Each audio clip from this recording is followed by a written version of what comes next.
Okay, class, welcome to another math lesson. Still in Module 1, but we are very nearly done. Lesson 11. And this lesson is called The Efficacy of Scientific Notation. Now, efficacy is kind of a big word, not super complicated though. It essentially means usefulness. How well scientific notation works. How is it useful? When does it do a good job, and when? You will need pages 103 through 111 of your textbook. So rip those out of your consumable and let us begin. Now, today is a lot of work, so not a whole lot of new notes. It's really just using the skills that we've been practicing in the last few lessons and applying them to different situations. We're going to start focusing on kind of smaller numbers. The last lesson we focused on bigger things. This one we're going to include some negative exponents, really, really small numbers. So today we will keep practicing, because practice makes perfect. Practicing with scientific notation.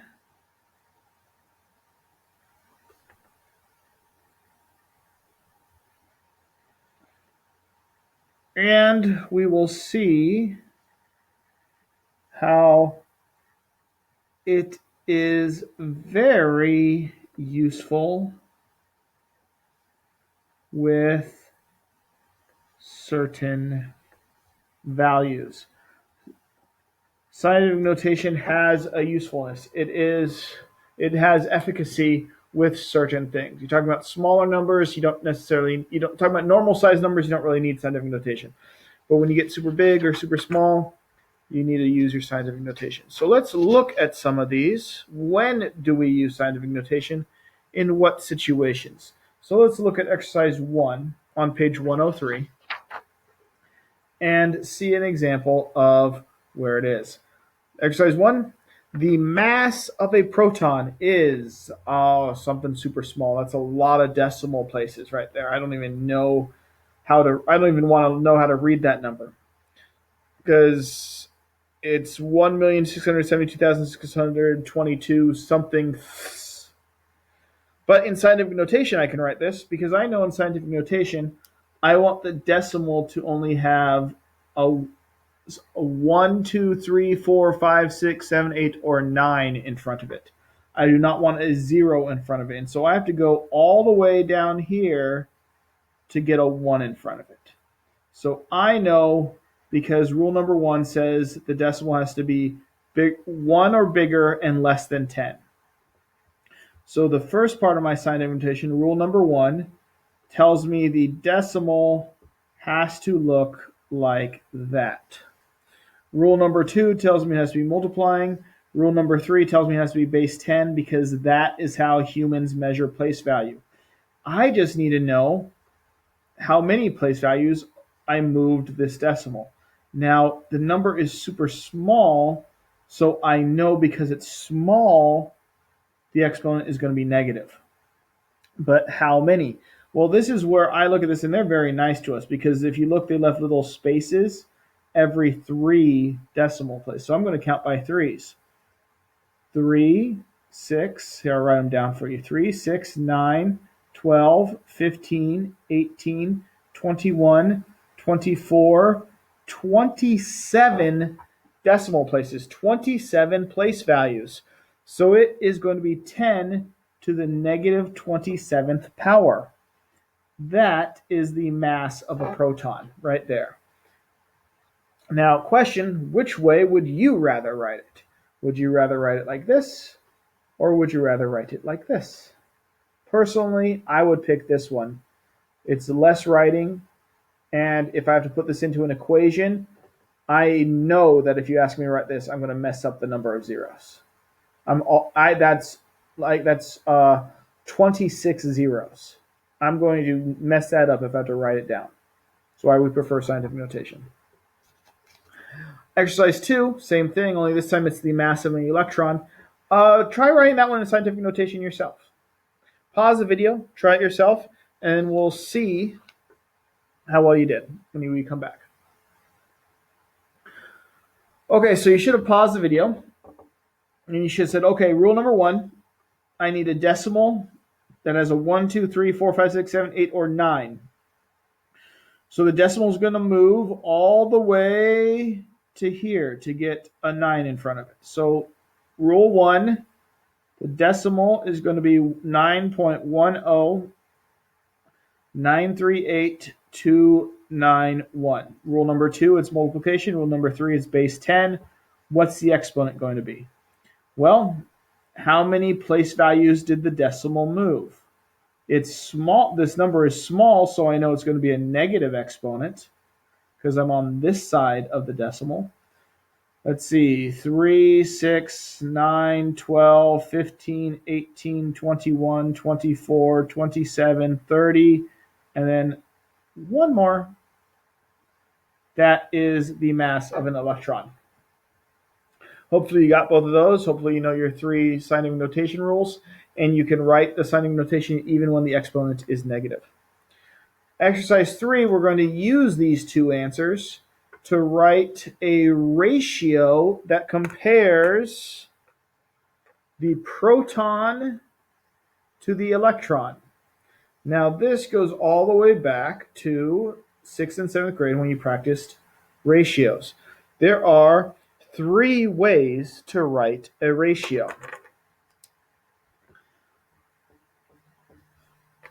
3 ways to write this ratio. Now, what's important to remember is that when they tell you what ratio to write, you need to pay attention to the word order. The question said proton to electron. So it's proton, and the word to is important.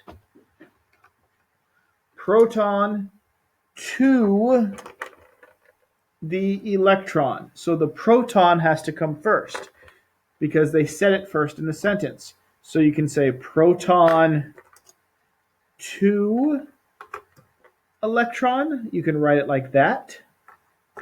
You can, instead of writing the word to, you can write the ratio symbol for to, proton, which is just a colon, to electron. Or the third way to write a ratio, you write it like a fraction. Proton to is the fraction bar, electron. So there's 3 ways to write this ratio. I'm going to show you all 3, even though it's really going to hurt my hand because it's a lot of writing. But you can just pick your favorite. If you want my favorite for when you're doing math with ratios, the writing as a fraction is always best for doing it with math. So if you're going to solve something, I would recommend the fraction. If you're just giving me your final answer, you can pick one of these. But if you think you're going to have to do math with this answer, go with number 3. So proton to electron, their masses. The proton comes first, so you need to say 1.672622 times 10 to the negative 27th. To the electron, which is 9.10938.291 times 10 to the negative 31st. That's the first way. That's your first answer. This is absolutely correct. Your second way is to use the colon. The proton is 1.672622 times 10 to the negative 27th. I use the colon this time. To the electron, which is 9.10938.291 times 10 to the negative 31st. This is absolutely correct. Or I can write the third way, which is the fraction ratio. The proton goes in the numerator, 1.672622 times 10 to the negative 27th, to the electron, which is 9.10938.291 times 10 to the negative 31st. 3 different ways to write that ratio. And I hope you're happy with yourself. You made me write them all 3 ways, when I should have just picked this one because, lo and behold, mystery of mysteries, on exercise 4, they're going to want me to use it. On exercise 4, they're going to say, compute how many times heavier a proton is than the electron, which means For example, they even tell you what to do. Find the value of the ratio. So like solve the ratio. And it says, oh, I love this part, round your final answer to the nearest one, with the one's place value. So I need to find the value of the ratio. So I need to write the ratio yet again. 1.672622 times 10 to the negative 27th is the proton.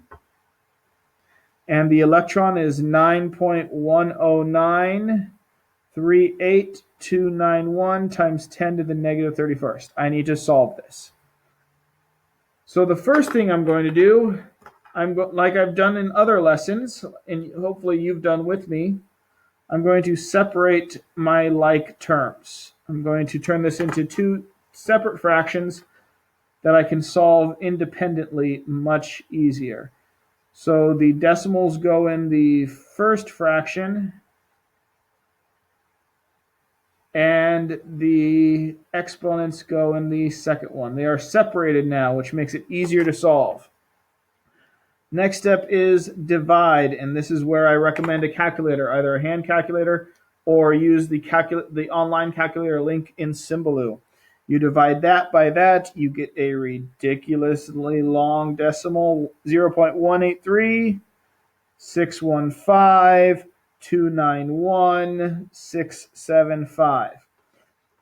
That was division a little bit annoying. This one is a little bit trickier, but we have the same base. When we have the same base, you know exponent rule. You can do, you subtract the exponents. Now this might look a little bit weird at first. You get negative 27 minus negative 31. Don't worry about it. Just think and try to remember what you learned about negative numbers, adding and subtracting them. This turns into negative 27, the exponents turn into negative 27 plus 31. You are taking away a negative. Taking away a bad thing means you get a good thing. When you take away something negative, that's a positive. Just like if you take away something bad, it's a good thing. So instead of whenever you do minus a negative, just remember that turns into an addition. So that is the rule for when we minus a negative or when we subtract a negative. Now all you do right here is finish the exponent rule, and you get 183,615. Hopefully I can stop writing long numbers pretty soon. Negative 27 plus 31 is actually just 4. Negative 27 plus 31 turns into 4. Next thing you do is you're going to want this in standard form. It's because you were supposed to round to the nearest ones place. We need a ones place. So let's make this standard form. So we're going to do standard form first. To do standard form, remember this is 10 to the fourth. Fourth is positive, which means the number is getting bigger. The number is getting bigger. So this gets bigger. So the decimal is going to move 4 places to make the number bigger.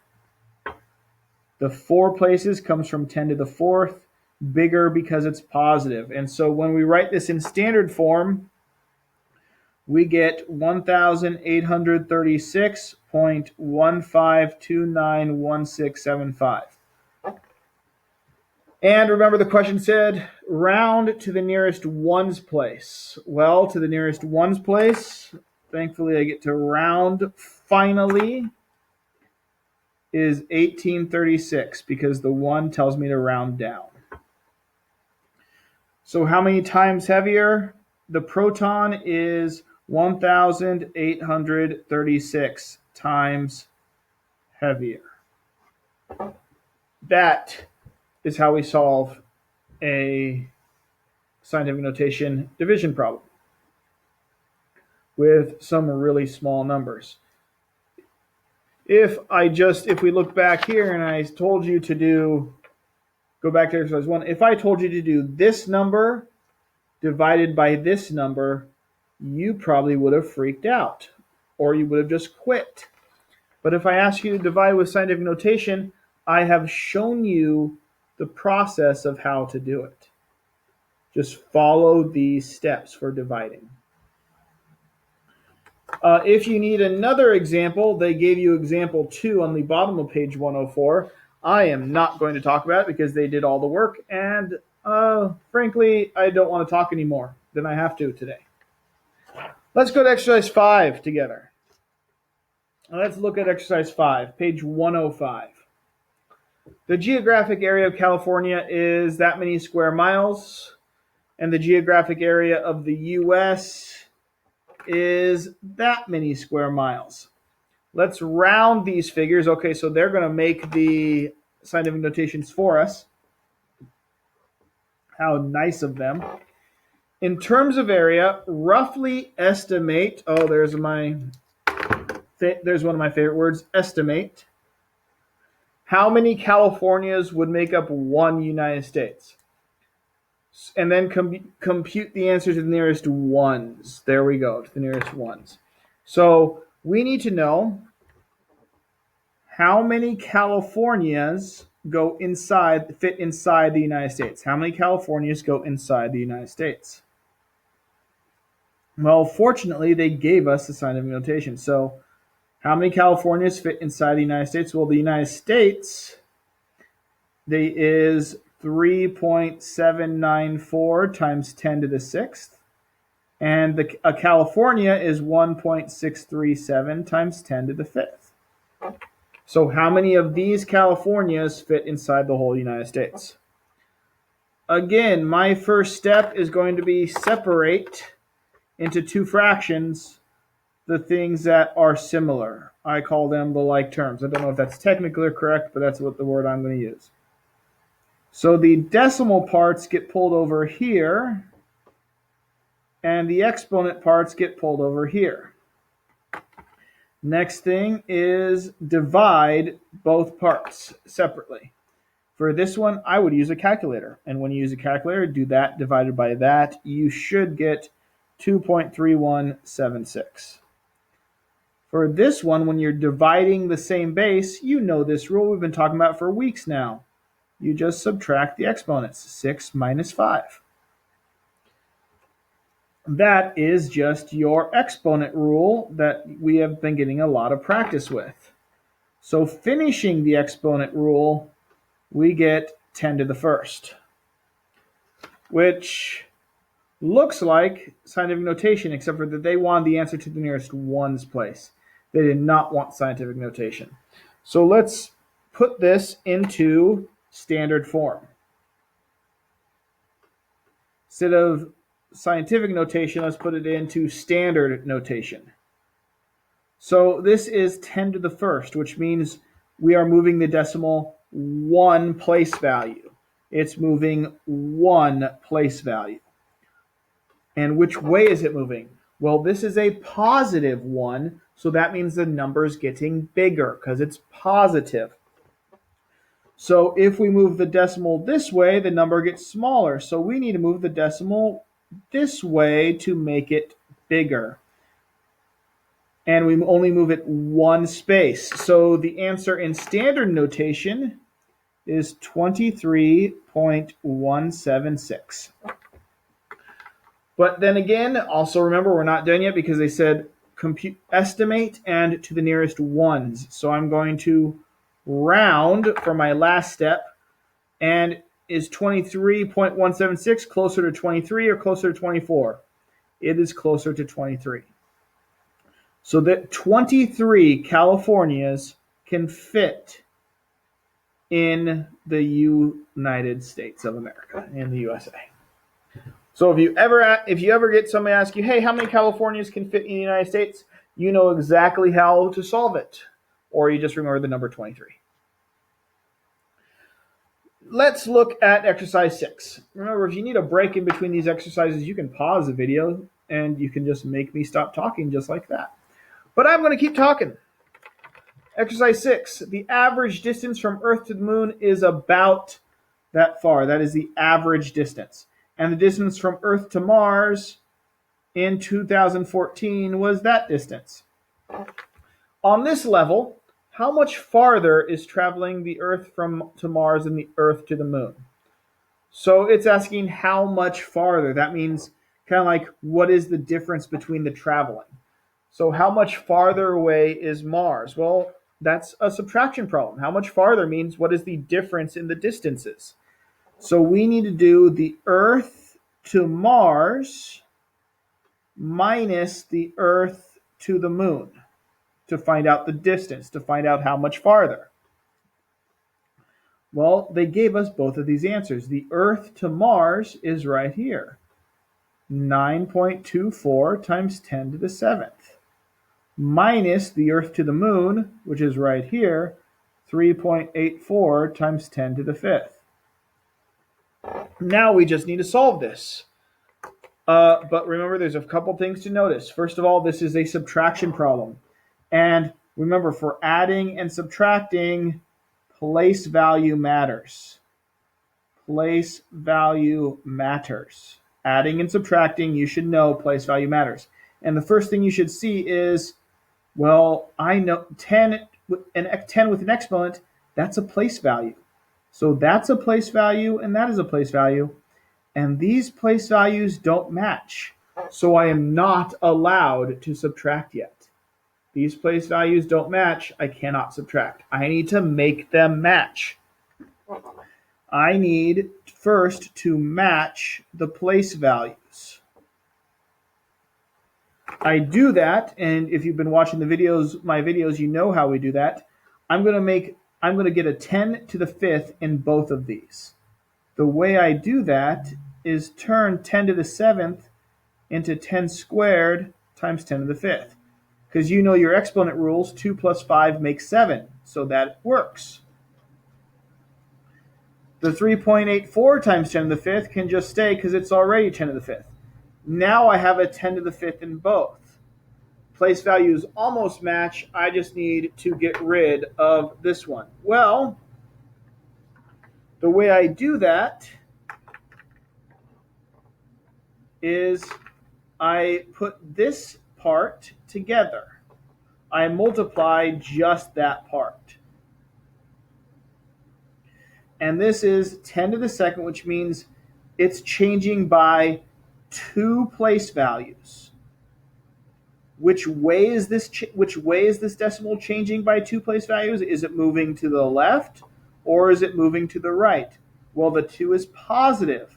It's making the number bigger, so it needs to move this way. So now, because the 10 squared made the number bigger, I get 924 times 10 to the 5th minus 3.84 times 10 to the 5th, and now the place values match. Now I can think about subtracting. But to make my subtraction easier, I'm going to pull out my old friend, the distributive property. Because I see 10 to the 5th, I see 10 to the 5th, and I'm like, I can just distribute those out and put 10 to the 5th over here. And what's left over after I distribute out, I get 924 minus 3.84, and on the outside, I'm still doing everything times 10 to the 5th after I distribute. Now I can subtract and get my answer. 924 minus 3.84, please use a calculator if you want, or you can do it by hand. 920.16. I just don't want you to be slowed down by trying to do it by hand. I'd rather you know all of these steps, what to do, and let the calculator do the heavy lifting. You are knowing these steps is the heavy lifting. Anybody can type in a calculator. Now we are very close to coming up with our answer here. And if you've been paying attention, you know the problem. This is not in scientific notation. 920 is bigger than 10. We cannot do that. The decimal has to be here. And so the decimal has to move this way. It has to move 2 spaces. So it's moving 2 more spaces. to make rule 1, we have to match rule 1. 9.2016 times 10, it's not to the 5th anymore because I moved it 2 more spaces away. So it needs to be 10 to the 7th. 9.2016 times 10 to the 7th kilometers farther to Mars. That is how much farther it is to Mars than to the moon. Okay, those are our exercises today. Now we're getting to the point where you get to practice a little bit yourself.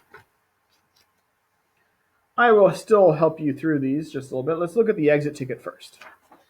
Exit ticket number 1. 2 of the largest mammals on Earth are the blue whale and the African elephant. An adult male blue whale weighs about 170 tons or long tons.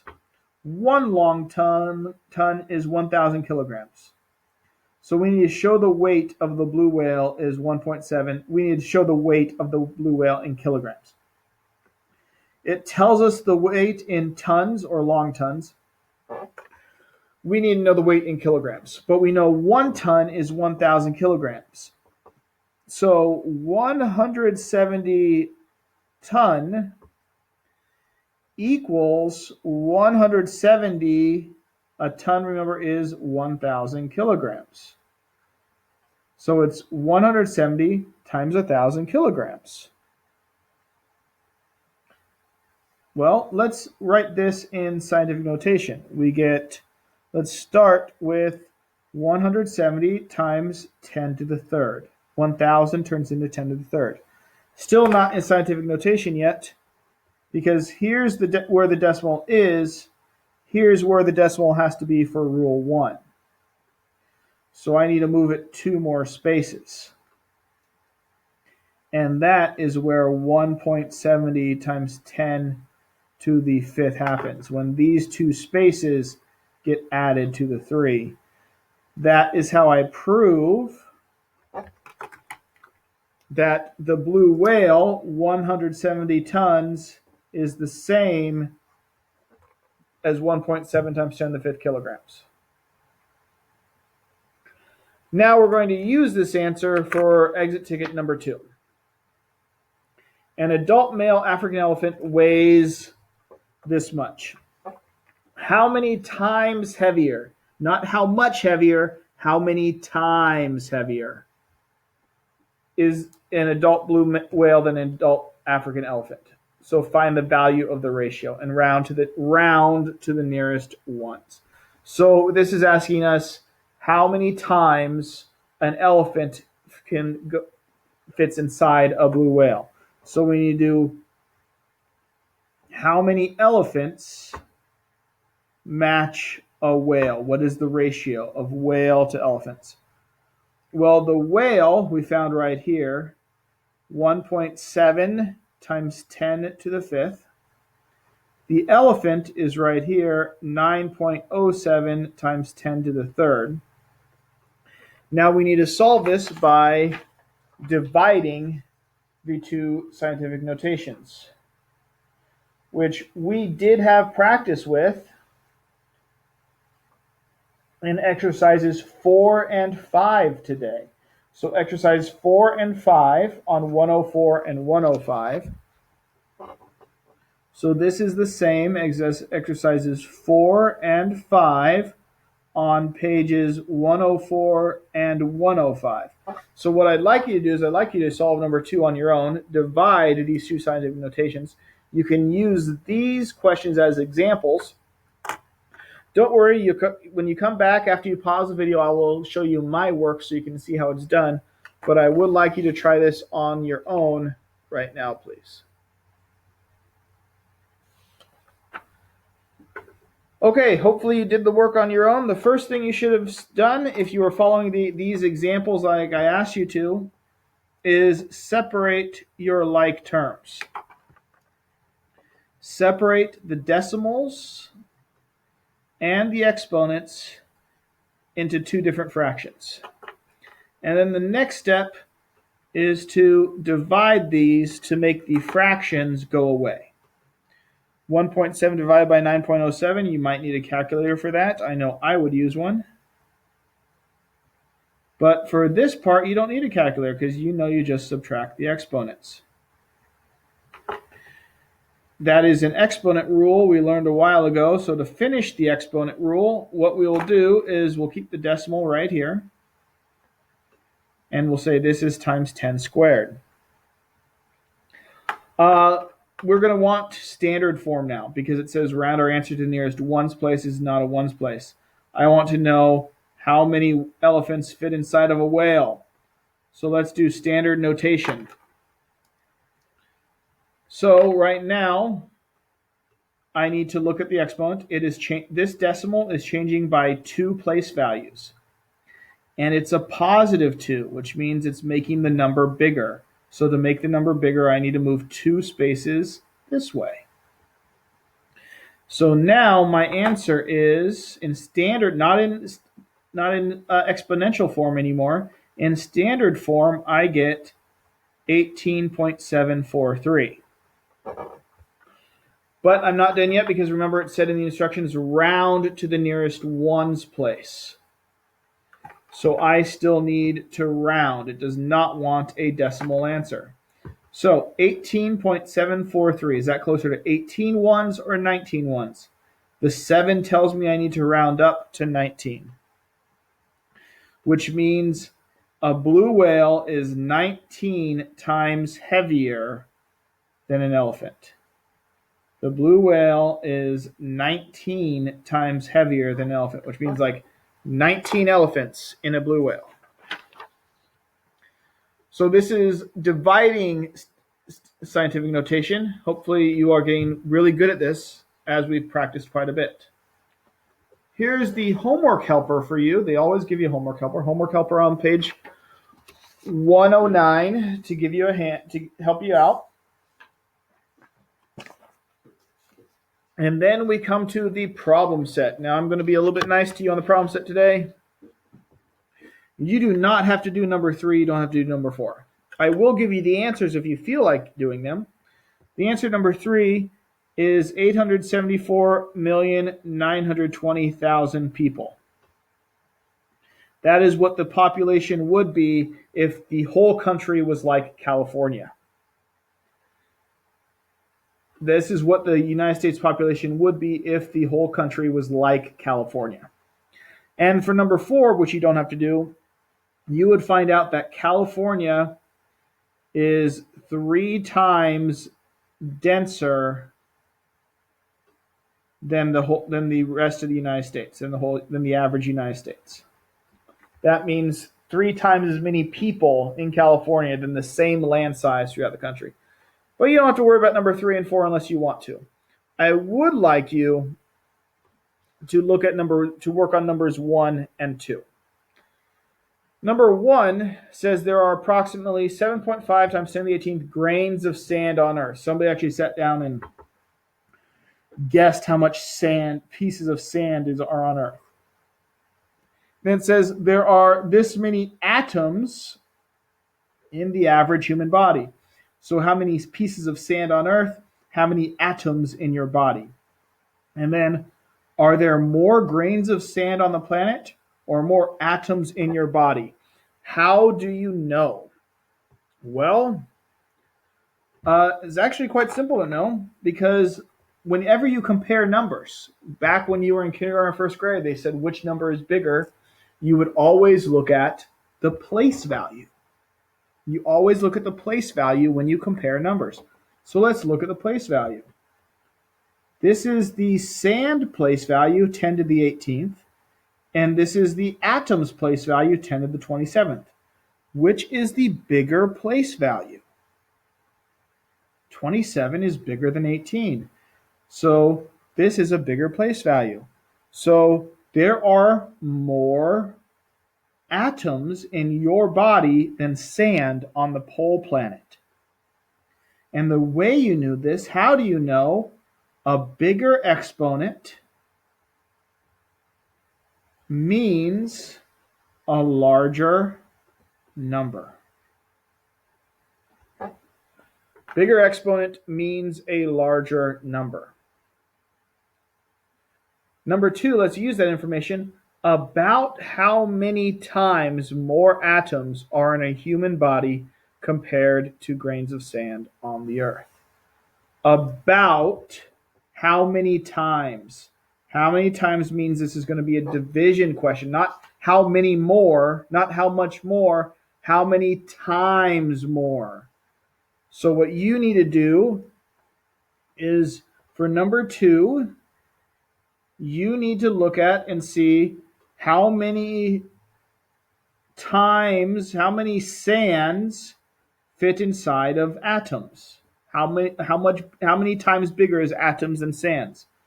So you take the atoms, which is 7 times 10 to the 27th, divided by the pieces of sand, which is 7.5 times 10 to the 18th. And you solve that. Now I'm going to let you try to solve it on yourself for a little bit. What I'm going to say is there's a special word on this page that you are going to love right now. It is this one right here, about. Because what I'm just going to do, you might call it cheating, I call it estimating, approximating, listening to the instructions with the word about. You know what? I'm just going to do 7 times 10 to the 27th, and I'm going to say 7.5 is about 7. I'm going to love that word and just change them both to 7, and that should make it easier for you. So you are dividing two scientific notations. Please do it yourself. Come back. I'll give you the answer in just a minute, but pause the video, check it yourself, and see if you can solve it using the steps we've done many times in today's lesson with dividing scientific notations. Check your exercises. Okay, hopefully you pause the video, you give it a shot. The answer to number 2 on here, how many times more atoms are there than sand? You should have got there are 10 to the 9th times more atoms than sand. 10 to the 9th times. Some of you might have stopped at 1 times 10 to the 9th, but remember 1 times something is just the something it is. So you can just go straight to the 10 to the 9th. So that's the work for today. Hopefully you got some more practice solving these. If you need any help, remember to reach out to me, reach out to a friend. Check your work on the work I post online, and you will do well. Have a good day. I'll see you for tomorrow's lesson.